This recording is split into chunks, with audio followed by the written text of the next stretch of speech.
Friends, welcome back to अन्वेषण राज channel. आज हम लोग पढ़ेंगे मेघाए। मेघ आए। इसको लिखा किसने है? सुरेश्वर दयाल सक्सेना जी ने लिखा है, ठीक है ना। मेघ आए बड़े बन ठन के सवर के। मेघ कैसे आए हैं? बड़े बन ठन के, सज धज के आए हुए हैं, ठीक है ना। आगे आगे नाचती गाती बयार चली। उनके आगे आगे कौन चल रहा है? मेघ के आने से पहले क्या होता है ना कि हवा चलने लगती है, ठीक है ना। तो इसीलिए यहाँ पे लिखा हुआ है आगे आगे नाचती गाती बयार। बयार मतलब हवा, हवा चलने लगती है, ठीक है। दरवाजे खिड़कियाँ खुलने लगी। दरवाजे खिड़कियाँ खुलने लगी। गली गली गली में क्या होता है ना कि सब दरवाजे खिड़कियाँ खुलने लग जाती है, ठीक है। पाहुन जो आए हों। पाहुन मतलब क्या हो गया? मेहमान, ठीक है ना। मेहमान जो आए हों शहर गांव में शहर के, ठीक है ना। मेघ आए बड़े बनठन के सवर के, ठीक है। चलिए अब हम इसकी व्याख्या देखते हैं। इस कविता में मेघों के आने की तुलना सज धज कर आए अतिथि अतिथि गांव का दामाद जो शहर में रहता है से की गई है। गांव में दामाद के आने पे हर्ष उल्लास का जो वातावरण बनता है, मेघों के आने का वर्णन करते हुए कवि ने उसी उल्लास को दिखाया है, ठीक है। देखिए यहाँ पे आकाश में घिरे हुए बादलों को शहर से आए मेहमान के रूप में चित्रित किया गया है, ठीक है ना। कवि कह रहे हैं कि मेघ रूपी जो मेहमान है वह बहुत ही तैयार होकर सज धज के आए हुए हैं, ठीक है ना। उन बादलों की सूचना देते हुए हवा, उन बादलों की सूचना कौन दे रहा है? हवा दे रहा है, ठीक है ना। हवा दे रहा है, ठीक है ना। उनके आगे आगे नाचते गाते पूरे गांव में उनकी सूचना दे रहे हैं, ठीक है। उनके आने से मकान की खिड़कियां दरवाजे खुलने लगे हैं। सभी लोग अपने खिड़की दरवाजे खोल कर देखने लगते हैं कि कौन मेहमान आया है। उसी तरह यहाँ पर सभी लोग घरों से बाहर निकल कर देख रहे हैं कि मेघ आए हैं। ऐसा लग रहा है कि शहर में कोई अतिथि यानी दामाद आया है, ठीक है ना। बादल रूपी मेहमान बहुत सज धज के आए हुए हैं, ठीक है। नेक्स्ट हम लोग देखते हैं।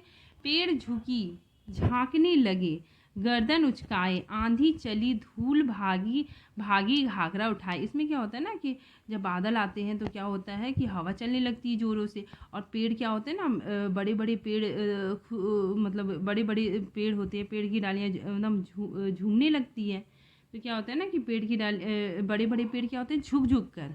और छोटे छोटे पेड़ होते हैं अपने गर्दन उचका उचका के देख रहे हैं कि मेघ आए हैं, ठीक है ना। आंधी चली, हवा चलने से भी क्या होने लगती है? आंधी चली, आंधी चलने लगती है और धूल उड़ने लगते हैं और ऐसा लगता है कि कोई लड़की अपना घाघरा उठा के भाग रही है। इसीलिए यहाँ पे कवि लिखे हैं कि आंधी चली धूल भागी घाघरा उठाए, ठीक है ना। बाकी चितवत, चितवत मतलब होगी तिरछी नज़रों से। तिरछी नज़रों से क्या होता है ना, नदी ठठकी। पहले क्या होता है कि नदी ठठक गई, मतलब मेघ को देखते वो रुक गई। मेघ क्या हो गई? रुक गई।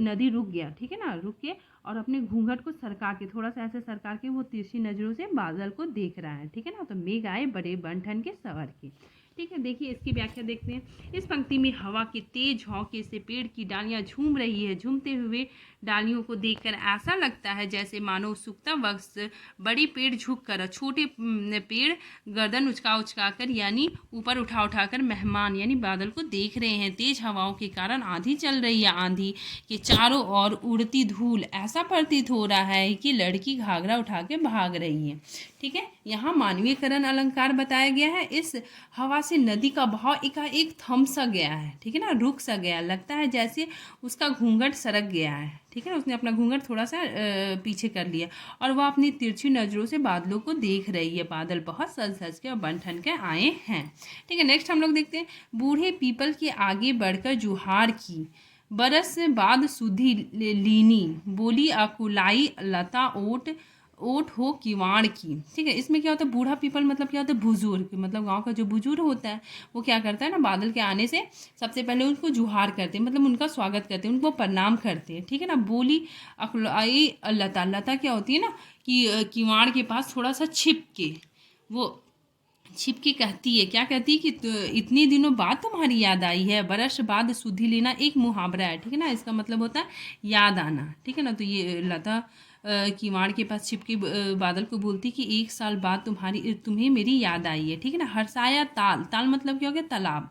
तालाब क्या होता है? बहुत उत्साह हो जाता है, एकदम खुश खुश हो जाता है, ठीक है ना। और वो क्या करता है? पानी परात भर के, मतलब पानी का जो परात होता है उसका पानी तो गर्मी के कारण सूख जाता है, तो वो अपना पानी क्या करता है ना, परात में भर के ले आता है, ठीक है। तो मेघ आए बड़े बन के सवर के, ठीक है। चलिए इसकी व्याख्या देखते हैं। पीपल के पेड़ पेड़ ने आगे बढ़कर बादलों का स्वागत किया, आगे झुककर उसको नमस्कार किया। उससे लिपटी हुई लता बेचैन होकर कहती है कि वह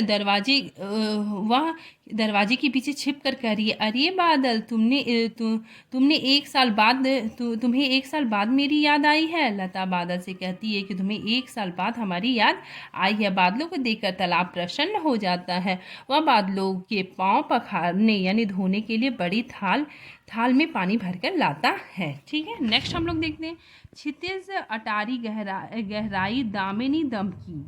ठीक है ना, क्षितिज मतलब क्या होता है, आकाश, और अटारी मतलब होता है आकाश का छप्पर। ठीक है ना, आकाश में क्या हो जाता है ना, गहरी दामनी मतलब होती है बिजली चमकने लग जाती है। ठीक है ना, बिजली चमकने लग जाती है बारिश होने के लिए। ठीक है ना, क्षमा करो गांठ खुल गई अब भरम की।